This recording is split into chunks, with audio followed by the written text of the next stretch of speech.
already here, hey, we're just about to start in a couple of seconds.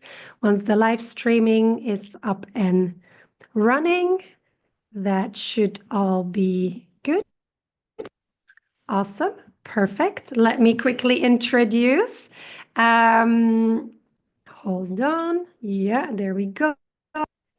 Welcome to the Master Your Exit Live show powered by The Big Exit. I am Lynn, and together with Graham, who's also here today, will be your host for this very short and brief 30 minutes Master Your Exit Live show. We're going to bring you, as always, practical insights and expert interviews and tools. So specifically, this session will be around a tool to help small business owners like you to prepare for your big exit. You might not know, but this show airs live every Tuesday. So right now at 7 a.m. in LA, if that's where you're at, or 10 a.m. in New York, if that's where you're at, 3 p.m. in London, 4 p.m. in Brussels time. Every episode and show is very short and simple, 30 minutes maximum. If you are tuning in live on our YouTube channel or on our LinkedIn channel, thank you so much for watching live. If you're joining us live here in the virtual Zoom studio, that's really awesome as well. You can drop all your exit questions in our studio chat, and we'll make some time to answer them today or in a later episode. And if you're catching this episode later, so not live, you can find more episodes of the show on our website at thebigexit.com/Master Your Exit shows, or you can listen to the audio version on your favorite podcast platform. Now, on today's show, I've already slightly mentioned it, we're going to be diving into the topic of exit readiness. Now, to do so, we've got a live demo for you of our latest exit readiness tool. Now, before we go live into the demo and kind of show you around the exit readiness tool that we have built and how you can get your big exit score for your business, maybe let's start with two questions. And I'm going to address them to you, Graham, if that's okay. Before Sure. we dive into exit readiness, what does that actually mean, being exit ready, and why is it so important to be exit ready? It's a great question, Lynn. What does exit readiness mean? Well, I think the mistake a lot of business owners make is that, they're building their business and they think it's like putting it on eBay and they can sell their business when they want to on their terms. And the reality in terms of selling a business, it's seldom like that linear. And ultimately, when you're selling a business, it's got to be attractive to a buyer. So you have to think about how do you make that business attractive to a buyer at all times. We often talk about this being exit ready or having the option to sell. Now, to do that, I'm going to use an analogy. If you want to sell your home, if you've got weeds growing in the garden, the walls, the paint is peeling off the walls, and the carpet in the lounge smells a little bit mangy, whatever the case might be. Um, Even if it is a beautiful, frame of a home in a nice area, and that it's unlikely that somebody's going to want to come in and buy buy that home, or in this case, buy the business. They might, but you're not going to be able to get the price that you want. So being exit ready means two things. One is the business actually sellable? So can somebody come in and buy this business and operate it and still repeat the success of that business and grow the business? And linked to that is when a business is prepared for exit, it's a bit like that home that is like beautifully furnished. The yard is well maintained, and your chances of getting the value or the price that you want for that business are a lot higher. So that's in very simple terms: is the business attractive to a buyer, and can they buy it then, so that you can negotiate an exit or a sale on your terms? And that, in a nutshell, is what exit readiness is about. I want to touch on one more thing: is a buyer is always going to do what we call a due diligence when they buy a business. So you might tell them, and you might put in a nice facade on your home. You could quickly go trim the yards and all that. Exit readiness actually goes a little bit deeper than that. It goes and it looks at the foundations of that business. So when a buyer does what we call a due diligence, they actually go and they say, is what you say about your business, is it actually true? And they'll go and dig deeper. They'll go and check things like your financial records. They'll go and check, you know, the the foundational building blocks. There's no cracks in the wall that have been painted over and all of those sorts of things. That's called the due diligence. They check it out for themselves. So being exit ready is about putting the best picture forward, the business being able to operate independently, but also can it pass that all important due diligence when the buyer actually comes and checks to see if what you're saying is true, is really true. That's a great introduction, basically covering all of the most important things that we have to say, I think, about exit readiness.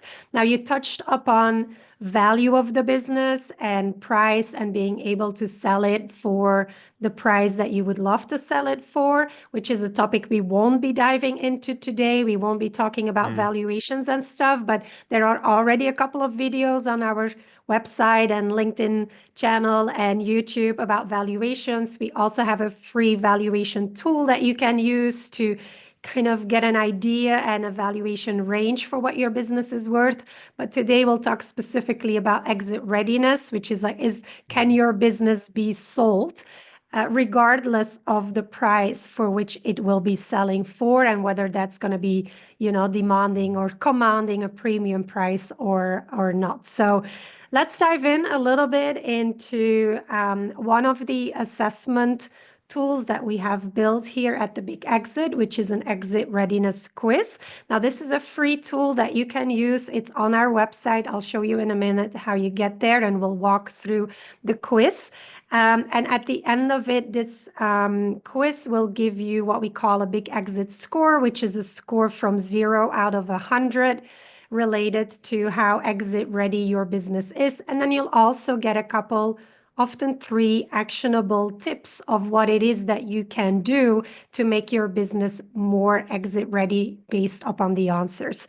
Now, when you are a client of ours, like if you sign up for the 7-Figure Exit program, we do a similar assessment, but it's way more in depth. We have like 65 questions that we go through together with you to give you your full in-depth exit readiness score. Now, obviously for this free quiz and this demo, we only have 10 questions that we go through. It gives you a rough idea of the exit readiness of your business. It's not a full-on assessment with a report that we would normally be giving if you are a paying client of ours.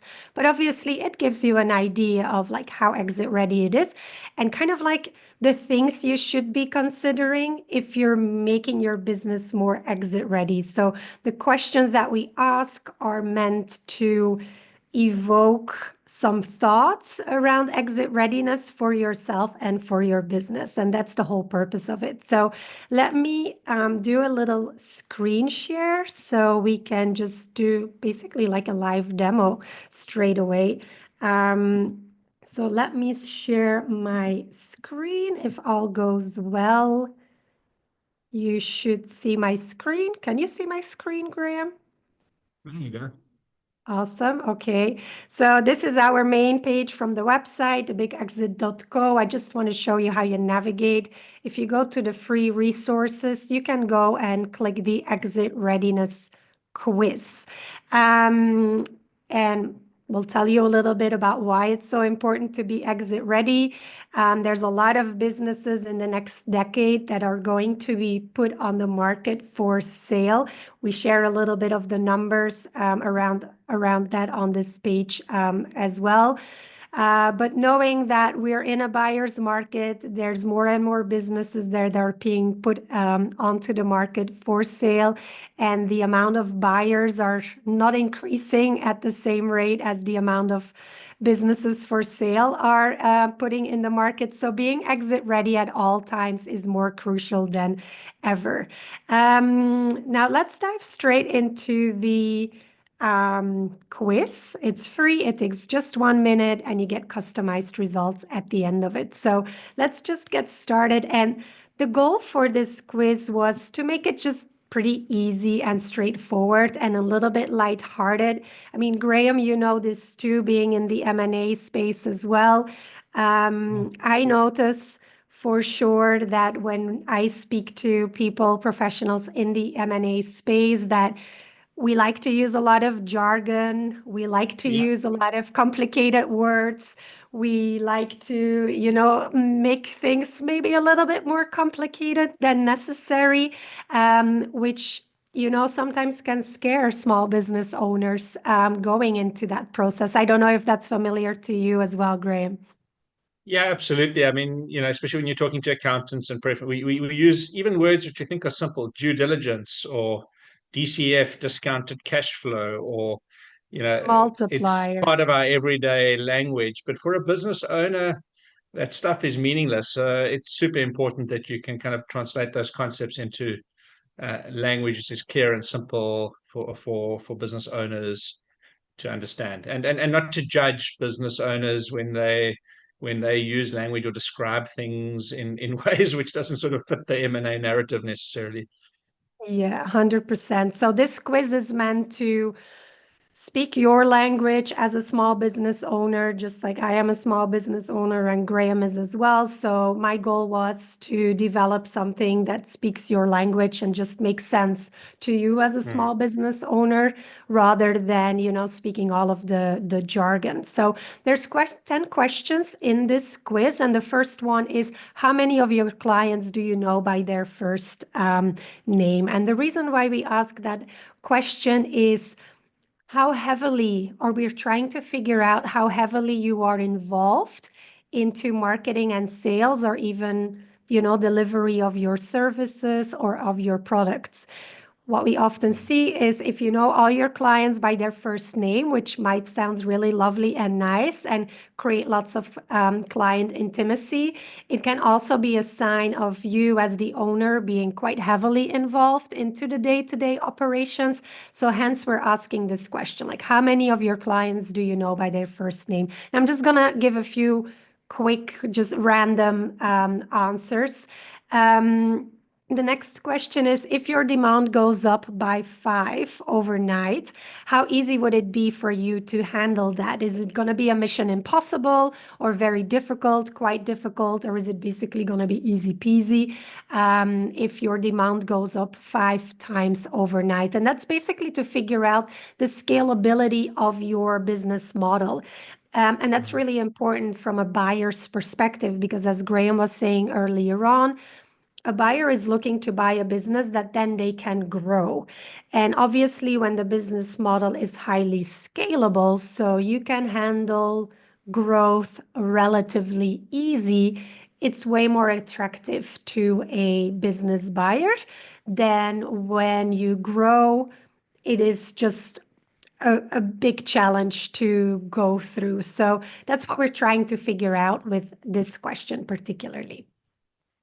The third question is, what do you do with the profits of your business? Do you love to splurge? Do you love to spend it on private jets, maybe, or whatever it is that is your fancy or your liking?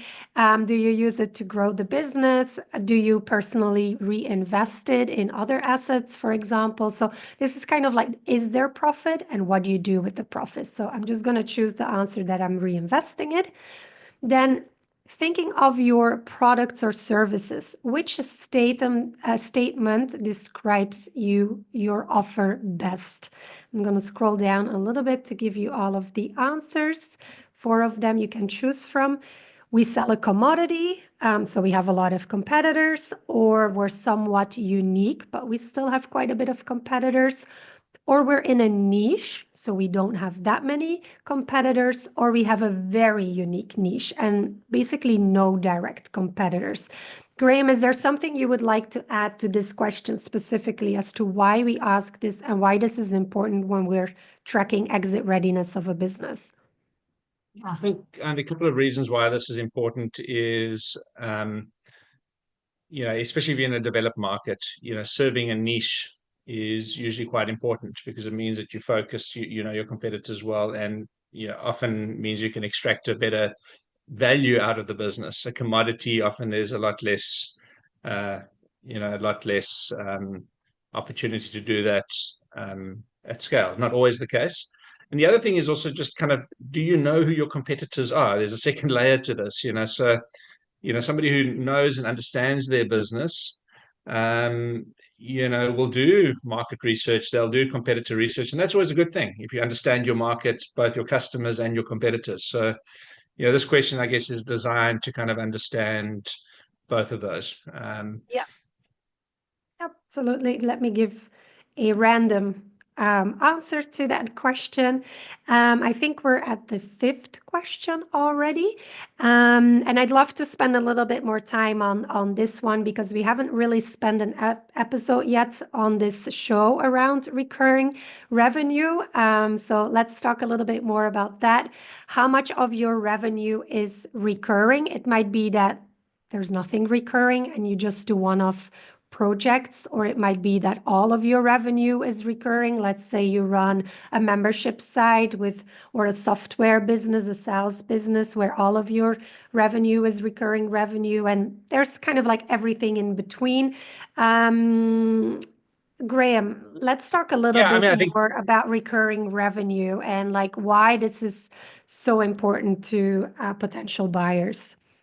the thing, is, remember, a buyer is looking for certainty. So it's a balance of risk and reward. So the more certain a buyer is that you're going to be able to repeat what you've done in the past in the future, the easier it is for them to make the case to buy that business. So recurring revenue doesn't necessarily mean it has to be contractual. Like a good example of that would be like a Netflix subscription. It automatically comes off every month. But recurring could also mean, you've got a local coffee shop and you've got your regular customers who are coming back every day for their morning latte. This is, the strict definition of recurring doesn't necessarily mean it's a subscription that comes off. But it's to get you to think about, do you start every month from scratch and you're going to go find a whole bunch of new customers? Or have you got repeat customers who are coming back every single month? That's what we're trying to get to. Why it's important is for a potential buyer, they want to know that when you leave tomorrow as the ex-owner of the business, those customers are going to come back. And it's a risk question for them. Yeah, 100%. Thank you so much for clarifying that. So let's just take half of our revenue, which is really great, by the way. Next question. If you were not working for 3 months, 3 weeks, 4 weeks, 3 months, let's say a significant amount of time, how would your business do? Would you not miss a beat? Is it going to be a little bit bumpy, but is it going to be fine? Will you struggle but kind of survive? Or will basically the business go bankrupt when you're away for such a long period of time? And it's really funny asking this question because it's just, we were talking about this, Graham, just before we jumped on this show where you were mentioning like you were unexpectedly away for 2 weeks with the business and it kind of like you're still catching up on that. That's what this question is all about, right? Yeah, absolutely. And the big thing here is it comes down to how dependent is the business on you as the owner. And I think more than 70% of small businesses are highly dependent on the owner, which is problematic. It doesn't mean the owner shouldn't be passionate or what have you, but even if I take my case, yes, I had an unexpected event that I had to be away from the business for. I'm still catching up, but I was fortunate that the team was able to keep things going. Nothing fell over. Now, and I think the sort of 3 month mark is quite important. Most businesses, if you've got processes and systems and teams, you can go for 3 months. Beyond that, it's like, well, can the business continue to grow? Where you need the strategic direction and all of that sort of thing. That's not measuring that. This is measuring like, do things fall over? If you as the owner step up from your desk and go to the canteen. I mean, I'm dramatizing things here, but and that's a really fundamental and important question. Yeah, absolutely. So let's just assume what happens for most business owners. I think like we would struggle, but we would survive is probably the most honest response for most small business owners. This one is an interesting question as well. What do you feel when you hear the words repetition and consistency? Like, I love the answers that I'm getting when people are doing this quiz, particularly. Most of the small business owners will answer, kill me now. When we're talking about repetition and consistency. But the reason why we ask this question is it's an indicator of how much do you have processes in place that can repeat themselves over and over and over again and get the results that make the business do what it's supposed to be doing. Now, for a lot of small business owners, we are creative. We like to do new things. We like to explore. And just the idea of doing the same thing over and over and over again is not really exciting to most small business owners. Yet, when we're talking about exit readiness, actually having a process that works and being able to repeat it over and over and over again and get the same results over and over and over again is actually what's going to make your business exit ready, more than like doing everything on the fly and figuring things out over and over again. So I don't know if there's anything you'd like to add to that, Graham. I think you've nailed it. As I said earlier, it's about risk and reward. So if things just work, um, like the sun comes up and it goes down every day and every night, you can build and plan around that. And this is really important for a buyer is having that repeatable, consistent, yeah, like a big diesel engine just ticking along in the background. Exactly. Now, I'm going to be very transparent. I actually personally love repetition and consistency. It's probably my little autistic side that I have. So I'm going to answer this honestly and I'll say, like, it's absolutely my love language. But I'm the exception to the rule, I think, with small business owners specifically. Now, how often do you report, analyze, and improve client feedback? Is this something that maybe you get feedback, but you don't ask for it? Maybe you randomly ask for it. Maybe you have a system in place to gather it. Maybe you're not only gathering feedback, but actually doing something with it.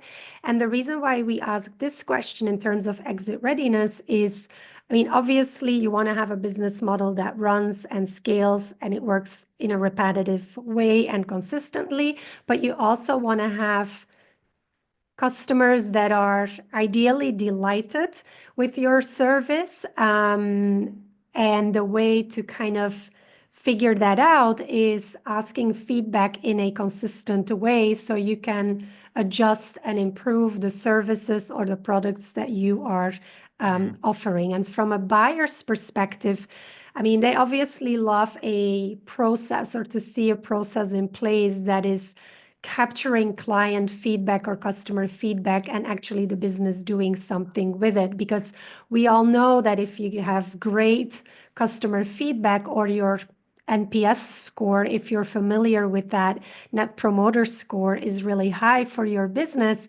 it's kind of your clients are marketing for you. And that's a little bit the background question that we are asking here. How much of like free marketing do you have thanks to very loyal clients that absolutely love the way that you work and see that you not only capture feedback but actually do something to improve your services and your offering? So let me just, is there something you want to add, Graham, Yeah, before I was I just say, without clients, you don't have a business. And just as a little anecdote, when we do valuations on business, one of the things we always look at is we go and check out the business's Google review score or their Trustpilot score. And it's just a little marker, but it does give you a very quick dipstick in terms of, what the sentiment of clients is towards that business. And do you take your client feedback seriously? 100%, such a valuable marker that you can find online. It's so easy. And guess what? Business buyers will do this too. Don't think that when they're doing due diligence, they're not going to look up your business online both on Google as well as your website, your social media presence, but they'll be looking for little, like breadcrumbs that you are leaving in the online space. And those online reviews, whether that's on Google or Trustpilot or another review system or Amazon or whatever, those are indicators for a buyer to say, like, how much do you take into consideration your client experience and act upon the feedback that they're giving to you. I think we're almost close to the final question. What was your business's revenue in the last 12 months? By the way, I just want to say whatever data that you're sharing with us, whether that's here with the exit readiness quiz or the valuation tool or any other set of data that you're sharing with us, we treat it confidentially. This is not shared with anybody, and it's safe with us as well. So I just want to give that feedback here. And then I think this is probably one of the final questions. I don't know. Have you kept track, Graham, of how many questions we've gone through already? I haven't been counting. I'm trying to work backwards to see, but I think we're almost there. We're almost there, right? But there's one question related to hiring. In most cases, why have you hired someone? We're going to assume that you have hired people, you have a small team. Most small business owners have a small but mighty team, I always say. So here's a little bit more about, like, why are you hiring? Are you hiring for skills? Are you hiring to outsource and delegate? Are you hiring, to create more free time for yourself and to do more strategic work as a business owner? Are you hiring for skills you don't have? What's kind of the reason why you're hiring? So we want to know that you're familiar with hiring and you've got your small little mighty team in place, but also kind of like the reasons why you are hiring. So let me just give a quick answer here. And that was the final question indeed. Now, before you can get your big exit score, you have to leave your name and your email address, because we're going to email your big exit score to you, as well as actionable tips, 3 specifically actionable tips to make your business more sellable and valuable. So I'm just going to put in my name and email address. This can just be your first name, by the way. You don't need to give your full name, but just make sure to enter in an email address that is a solid email address, because otherwise you won't get the email with all of the extra information. Now, as soon as you click that, you get your big exit score. It's all the way here at the top. So in this case, I don't know exactly anymore what answers that we were giving, but we scored 67 out of 100, which isn't too bad. That's where most of small business owners get into, but obviously it can vary anywhere between 0 and 100. Then if you further scroll down on the page, you'll get some actionable tips, things that you can do, next steps that you can take in order to increase that big exit score. We haven't seen anybody who got a score of 100, so that might be a little challenge for you if you're up for that. Just know that whatever you're doing and implementing to make your business more exit ready, you can always redo this quiz and see how your score is growing and increasing over time to make your business more exit ready. And that's kind of the demo for today with this big exit readiness score. So let me just stop my screen share so we can see both of us again. And we're almost at the dot, 30 minutes past the hour. So we're ready to kind of wrap this up, unless, Graham, there's something you would like to add before we wrap up the show today. The only thing I'll say is that, knowledge is power. So if you are a business owner, you're looking or thinking of selling your business one day, it's on the horizon, like, equip yourself. This is just a simple tool to help you on that journey. And it's a bit like going for a quick annual health check. You run the treadmill, you get your finger prick test to see what your blood cholesterol and your blood sugar is. It's not like you're going for a full physical exam, but it gives some pointers and markers to help you move towards a potential exit. Obviously, on the 7-figure exit program that Lynn runs, we go a lot deeper and all those things. But don't avoid it because you're scared of knowing the answer. Go and do the assessment, and at least we'll get you started rather than ignoring it until it's too late. 100%. This is a great call to action, I think, that you're giving here. Don't wait until it's too late. As soon as you know there's something that you can do about it. If you wait for too long, there's not much you can do about it, or maybe you don't have the energy anymore to do something about it. So, great call to action, Graham. Thank you so much for sharing that. And I think that's kind of a wrap for this week's episode of the Master Your Exit Live Show. Thank you so much for joining us today and for watching. I hope you're leaving with valuable insights to help you prepare for your big exit.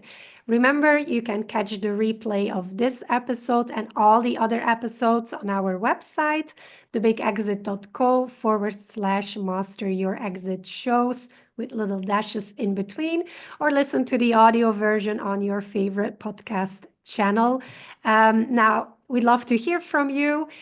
You can send in your exit questions before next week's show by heading over to thebigexit.co/master your exit sign up. You can sign up there. Send us your exit questions so we can answer them on any of the future episodes.